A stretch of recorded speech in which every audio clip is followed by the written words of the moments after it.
Hey everybody, Alex here, and welcome to another video, the latest installment of the Storage Unit Collection series. So, if you're new around here, please allow me to explain. This is not a humble brag of, ooh, look what I got, although it does look like that. Um, for those of you who have been here since the beginning or know the backstory, skip ahead a couple of minutes. I used to have a storage unit to house my video game collection because truthfully, it outgrew my house, or at least my closets. And the storage unit we were utilizing, basically, they increased their rent to the point where I was like, this is stupid. So there was a culling, for lack of a better word, and I basically went through every single one of my retro game collections, and I kept all of them over there because I utilize EverDrives and FPGAs and all that stuff, just to keep the carts a little bit in better condition than they are, because they can only get worse, right?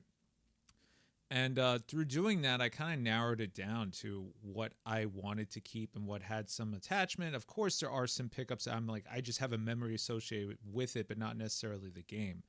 But in that instance as well, bringing everything home, and now that I'm able to fit these things in the closet again, they are now going to go there and remain for the foreseeable future. So I thought, why not just appease the masses of 10 people who asked me to show off my collection? So I've basically been going one platform at a time through each of these videos and giving you some backstory into what this collection is, what it means, and what I think of some of the games I've played. So the N64, I'm just going to come right out and say it, is my least favorite system of all time. And there is a reason for that, and there's some irony to that. Because when the N64 came out, I was the perfect age for it. I was in that somewhat grammar schoolish going into high school phase, and everything was exciting to me. Nintendo was still kind of considered a toy, but not really. It was kind of growing up with me, as it were, right? Starting with the NES, going into the SNES, and then the N64 was like the next step. This was junior high of video games, as it were, right?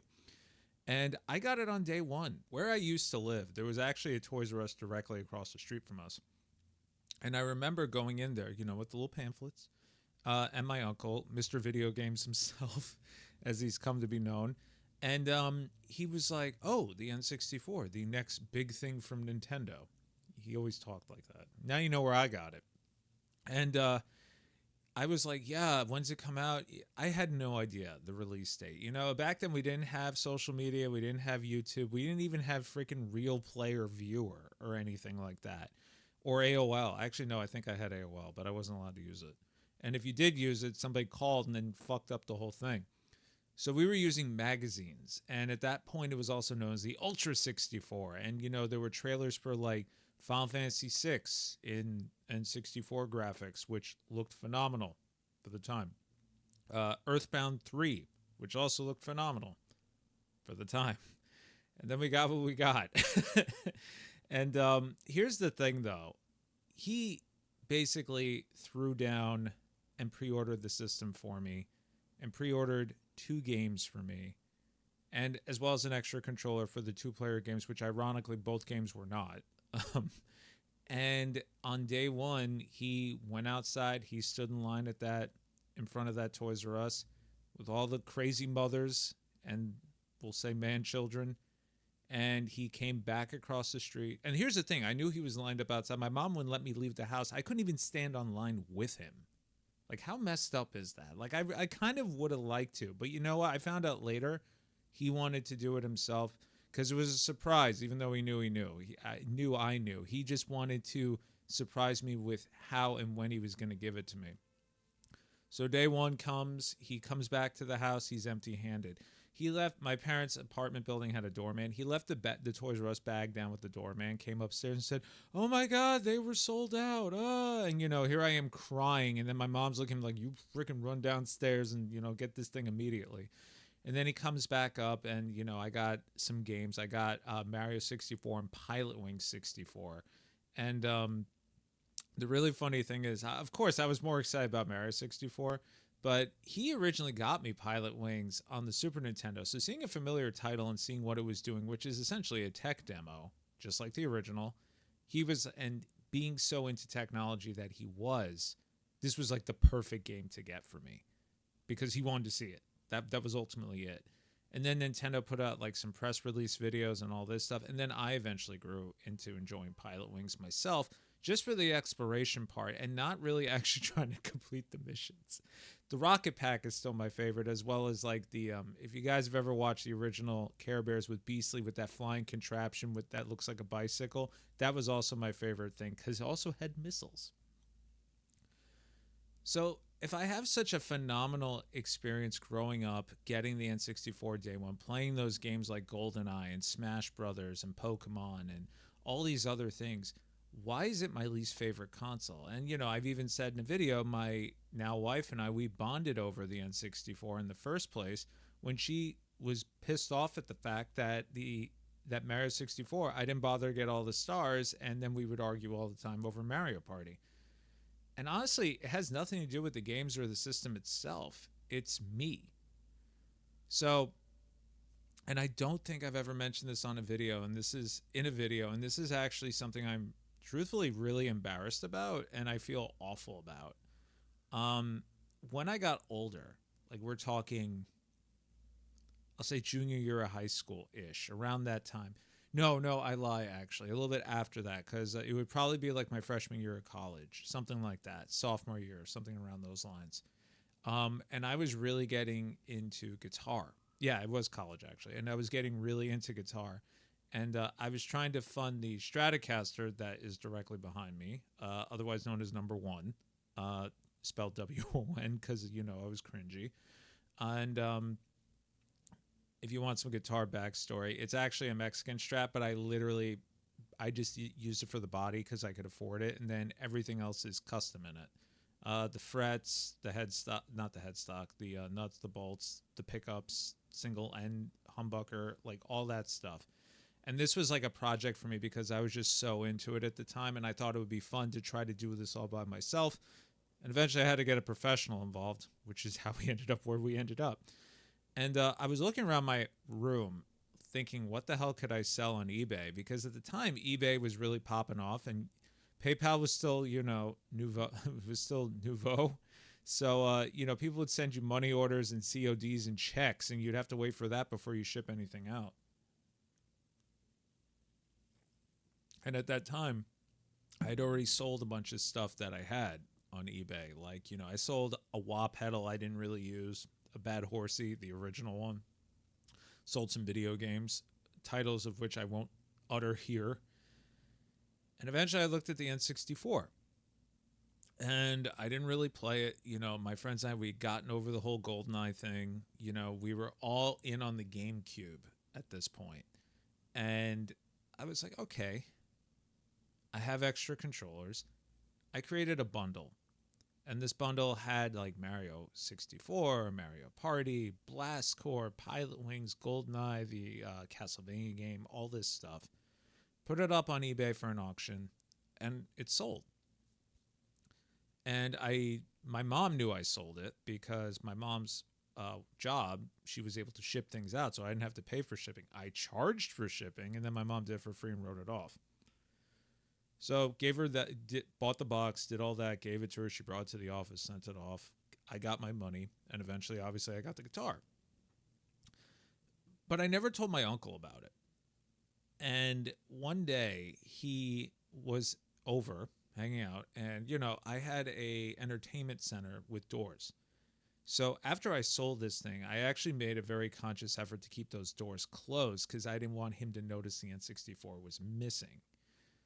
And what do you think happened? I forgot to close it one day, and he asked, "Where's the N64?" And I lied. I said I lent it to somebody. I made up some bullshit excuse. And he just went, "Oh, okay." And at that moment, I knew. I knew he knew. I knew he realized what had happened. And it ate at me.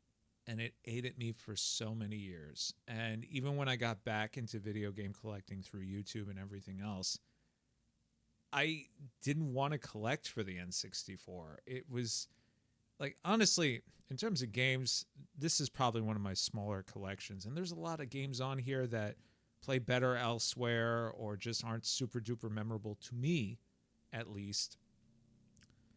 But just the fact that I did that, and he was out there day one waiting in a line just to make sure I had it day one, the excitement he and I shared, the fact that I had this, experience with my girlfriend, now my wife, and all these other things. I even made friends over the N64. There was a group of kids in freshman year of high school that I got to know because I knew where to go in Chinatown to get imports and bootlegs. I played Smash Brothers months before it came out over here because one of the hoity-toity rich kids wanted to buy a region-free insert and everything else, and ultimately he bought a Japanese 64 and all this other crap because he could afford it. And here I am just selling it off, and I felt awful about it, but I didn't do anything about it. Fast forward several years. Alex is now in his late 20s, early 30s-ish. My wife was living here at the time, and we weren't married at that point.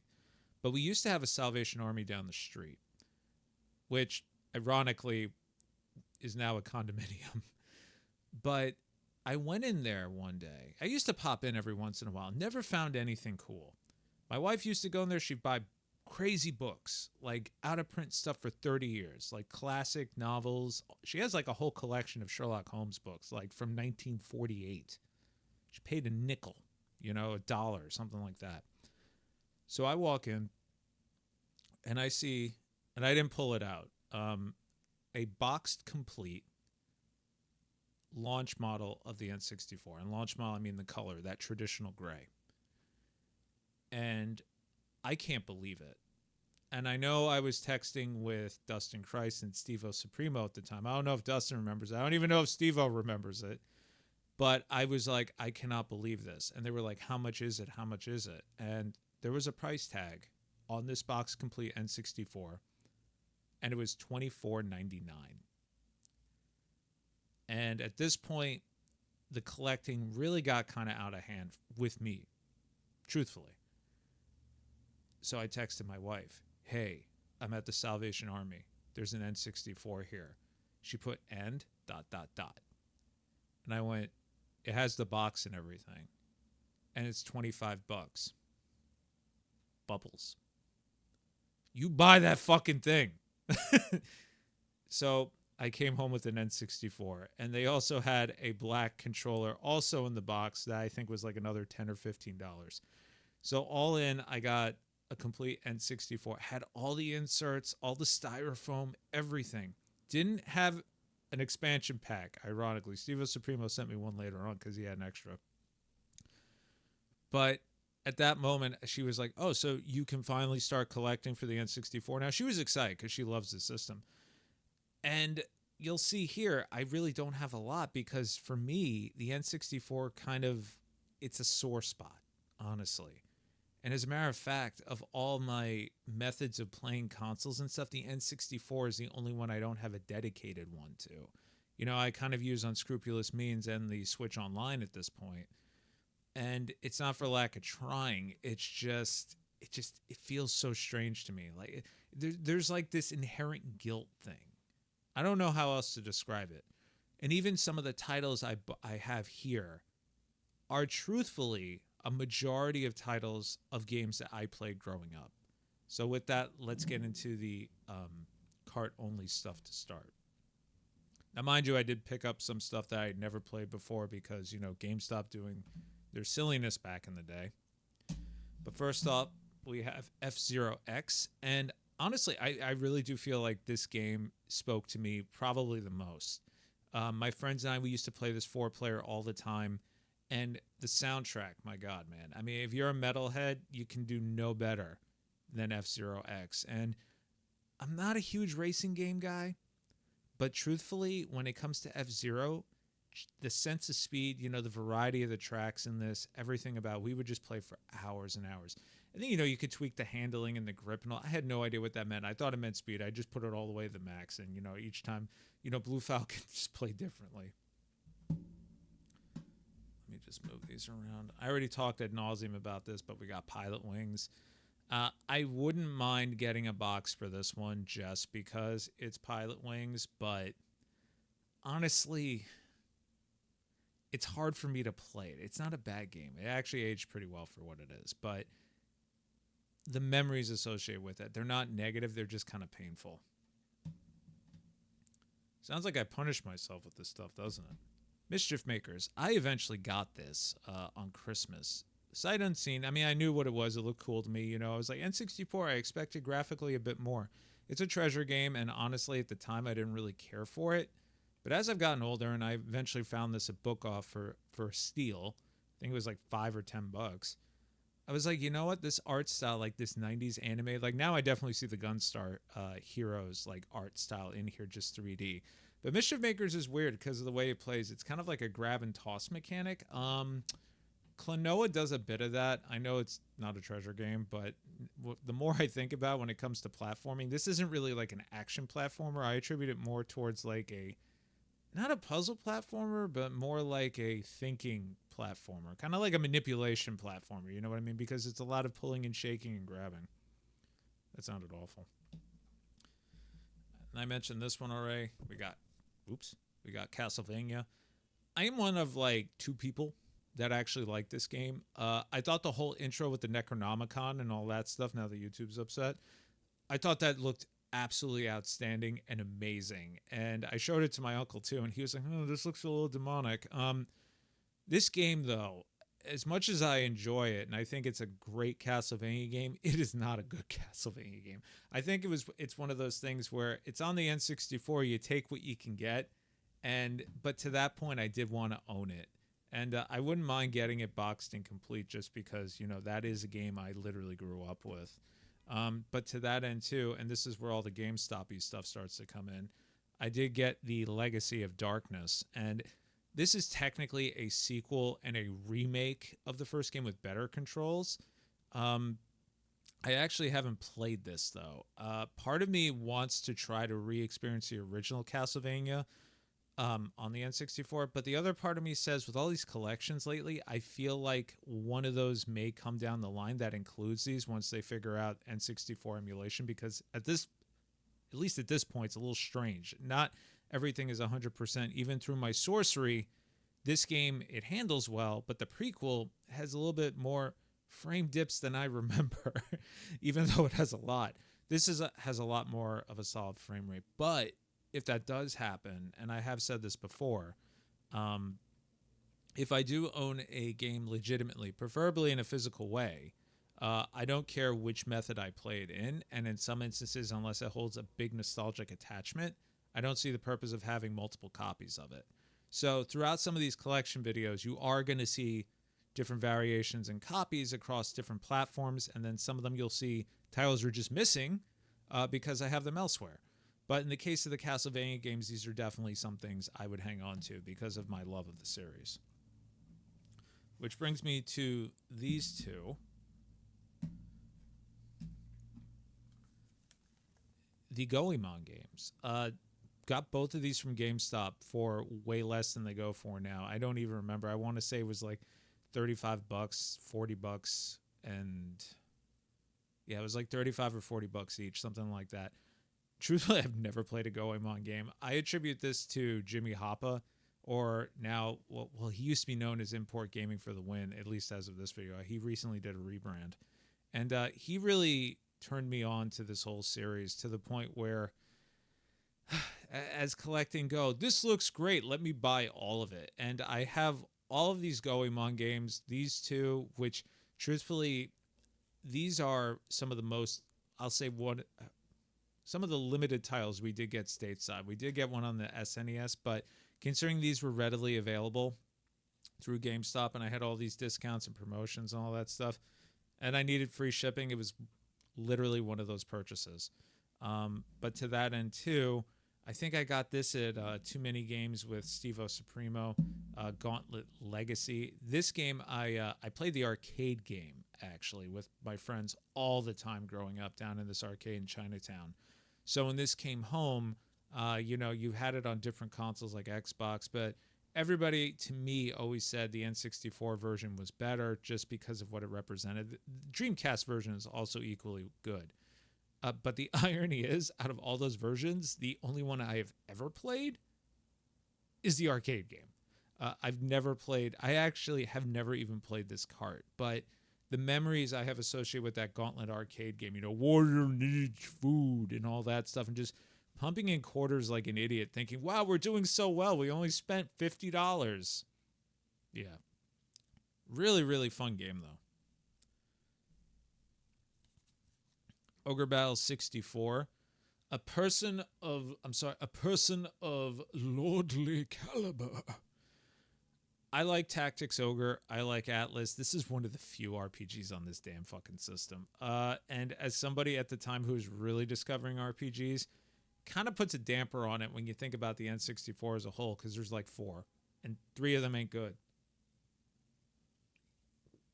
Y'all know what the good one is. Y'all know what the good one is. But I haven't played this one yet. I did buy it through the virtual Switch, not the Switch. It was the Wii Virtual Console back in the day. And I kept meaning to play it, meaning to play it, meaning to play it. And this, I don't even remember where I bought it. I think I got it at Digital Press.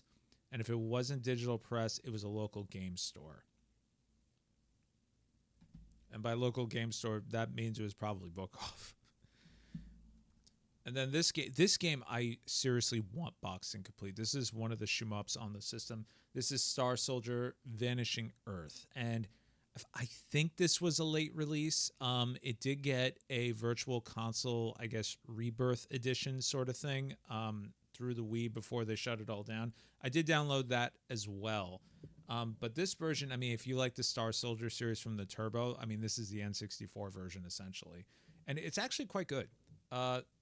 Of the few times I booted up the N64 to make sure it still worked, that's the one game I always put in because it is really good, although it is kind of foggy to me. Now we have the box complete games. I'm going to go through the games that I did not have as a kid, and then we'll go into the ones I had as a kid, and then we'll get the hell out of here. Paper Mario, $50. I found this as an auction on eBay, and it was, I think it had like 2 hours to go. I threw out a max bid of like 75, which is what it was going for, and nobody else saw it. I've shared my hack in the past where you gotta find stuff that ends at like 3 a.m. Pacific time. But I don't even remember where where that one came from specifically. I just remember I got for a really good price. The person shipped it in the box. They did everything the right way. Now, if you have not played this game, you have to go out and correct yourself. We got Doom 64. Now, I never played this as a kid. And here's the thing with me, and this continues to this day. First-person shooters on a console, with limited exceptions, just don't feel good to me at all. I need a mouse. I need that precision. You put a controller in my hands, it's like you may as well just hand me a banana and say it's a gun. Like it doesn't work at all. Destiny, I could play online and I was competent. Halo, nope. Call of Duty, nope. Battlefield, Doom 64, a first-person shooter on the N64. The only one I have ever played was Hexen, and I thought it was terrible, to the point where I went back and played it on PC because it functioned a lot better. Doom 64, on the other hand, has been remade, remastered, and has now been ported to everything under the sun and frequently goes on like 90% discount. It was even a pre-order bonus with Doom Eternal on whichever platform you purchased it on. So I had originally purchased it on PS4, and then I did the Steam Family Share, and I returned it, and I actually kept the digital copy of Doom 64 because I already own this. And I played through it, truthfully, with revised controls and better lighting and all that stuff. But it's a phenomenal game. It is a unique game. It is not ports of levels. It's not a best of. This is its own unique thing. If you have never played Doom 64, it is an absolute must. I don't care what platform you play it on. I don't care how you play it. I don't care if it's sorcery. You have to play Doom 64 if you're a Doom fan. You're doing yourself a disservice. And this is the only time I'm going to get on a soapbox, I promise, if you have not played this game. Now, I got this game at Too Many Games the first year I went. I remember Steve-O Supremo and I, we were walking around the floor on Sunday, like, all right, last licks before, I got to dump your dumb ass back at the bus, which was the last time I took a bus to this trip because it was freaking terrible. And truthfully, this copy is really banged up. It's in a box protector, so you can't tell, but the box itself is kind of wavy. The manual's banged up. The cartridge is fine. Even the inserts have not water damage, but you can tell they've seen better days. And the dude originally wanted 50 for it. It was the last day. He was packing up. I saw it, and I was like, would you do 40? And the guy's like, yeah, sure, whatever. I don't want to bring it back. And then I came over to Steve, and I'm like, look what I got. He's like, oh, sweet. Doom. Oh, man, that looks terrible. How much you pay for that? And I was like, I don't care. I had never seen it, like, physically, ever. Even as a kid, even going to Blockbuster, which is how I played a majority of my N64 games. So the fact that I got it, I was just really excited because there was really no other place to play it at that point. Now we're into the games that I grew up with. Mario 64. This box copy is not my original. I do not. I already told you where my originals went. I don't remember how I got this. I just remember it was incredibly cheap by comparison because this box, and I'm trying to move it around so you can see what's going on. It's dented, it's banged up. Even my wife was like, wow, that you got a ratty copy. And I'm usually like, I'll take ratty, but not this ratty. And she was like, why'd you do that? She's like, I figured you'd want that particular game pristine. And then I told her the whole story about my uncle, and I'm like, I just need it. And I don't even remember how much it was. I just remember it was severely discounted. And I was like, I just need to have this again. Which is how I got back into collecting in the first place, because he had recently passed away. And, as much as I wanted to get in contact with like-minded people, the retro collecting part of it really came into me just trying to reclaim a part of my history with him. And I'm going to steal from Blink, who stole from TV and Lust, who probably took it from somewhere else. There is definite fact and truth that people like to put their memories onto physical objects. This happens to be one of those. And Mario 64 needs no introduction. It's a phenomenal game, a game that I've played numerous times. Still haven't gotten all the stars. My wife, on the other hand, I don't know how many times she's gotten all the stars, but you don't even have to talk to her. She literally is just like a machine. She doesn't do any of the hacks or glitches, but she'll just go through it. It's like a robot. It's not even fun to watch because it's so perfect. Wave Race 64. This was like $10, box complete. And Wave Race 64 I got for the Christmas the N64 came out. And my friends and I, we played this a lot. Not for the racing, not for the water, which is amazing. It's for the tricks. Like, we're talking like we were growing up in like the late 90s, early 2000s, when extreme sports were all the rage. If you didn't skateboard, you were a loser. And, if you were playing the 2X games, if you were the guy using the luge, you were lame. The luge is the fastest freaking thing. I would be petrified using that damn thing. Put me in rollerblades. But Wave Race was just fun. I had never played any sort of racing game with boats or jet skis in this case, right? Like, to me, it was kind of novel. And then with the water and the way the physics operate, this was completely unheard of territory for everybody. The music was great, but the tricks, that's what made it. Like, forget the racing, man. Like, people would just zoom out ahead of me. I'd be in the back just doing backflips. To me, that was the fun of the game. And then it was also like we were playing with the physics too, like seeing how long we could do a nosedive and go underwater, seeing how high we could get through a wave and a jump. Like, that was the fun of Wave Race. Oh, so good. Shadows of the Empire. I got this at the last, as of this recording, Midwest Gaming Classic I went to. Emperor Fox was with me when I picked this one up. And this was actually one of the games I got card only when I finally got this N64 and was like, let me reclaim some stuff.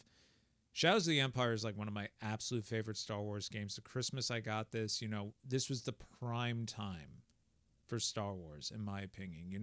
We were in that nice in-between the old trilogy being re-released and the new trilogy coming out, and LucasArts was firing on all cylinders with their adventure games and their licensed games. And Shadows of the Empire, I enjoyed this game so much, I actually went back and read the book. To get Alex back in the day to read a book was a big deal. Alex's favorite book up until that point was the novelization of Gremlins 1. Okay? So the fact that I went back and I read the Shadows of the Empire book and decided Dash Rendar is infinitely cooler than Han Solo means a lot. And even my oldest friend, he agrees with me. And even when I showed him a picture that I picked up this game, he was like, "How'd you not have that, dude?" He's like, "That should have been day one. You should have had that without the system." That's how bad he thought or how confident he thought it was I had it. And then the last one, and this was the one I got as a kid with the expansion pack. It needs no introduction. That is Star Wars Rogue Squadron. And I will be honest with you, I don't hate this game. I'm not good at it. I was big into X-Wing versus TIE Fighter, all that stuff. I played those games, flight sims, for hours on end on my PC, making boot discs. Seeing something like this that was a bit more arcadey, a bit more, I'll say graphic showcase, because, you had the outside perspective. It wasn't just a cockpit with vector graphics and all that stuff. Was really, really cool. And the fact they used the expansion pack, to open up the power of the N64. From my uncle's perspective, was like, oh my God, we have to get this game, Alex. We have to get this game. Mind you, we never got Donkey Kong Country or anything else. But we have to get the Star Wars game. We pop it in, the music, the flying, all this. I never got off the first fucking level. I just flew around and died over and over again because I was at that age where games like this had objectives and I just wouldn't do them. I would just fly around doing whatever the hell I wanted to. Star Fox N64 was good for me because it put you on rails. And it allowed me to actually have a goal. Get to the boss. Get to the end. Move on to the next. Then it gives you a map and says make a choice, and then you get analysis paralysis, and there was no internet. So you sit there for 20 minutes chugging Diet Coke trying to figure out what to do. And I loved every minute of it. And that's my N64 collection. As I said, there's a lot of titles in here that are missing. I have them elsewhere. Star Fox 64, which I just talked about. I actually have the 3DS version. And I primarily enjoy that one more because of the gyro stuff. I think that's just fun. And the 3D is actually pretty good on it. But in terms of like other games I wish I had on the N64, there's not many. As a matter of fact, most of these I just wouldn't mind having boxes for. Pilot Wings being one of them.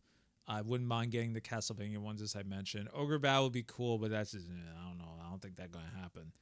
But, that's the thing. It's like, it is my least favorite system. It is the one I have the least video game attachment to, oddly enough, but it's the emotional impact that this system had on me that has stuck with me for better or for worse throughout the course of my life.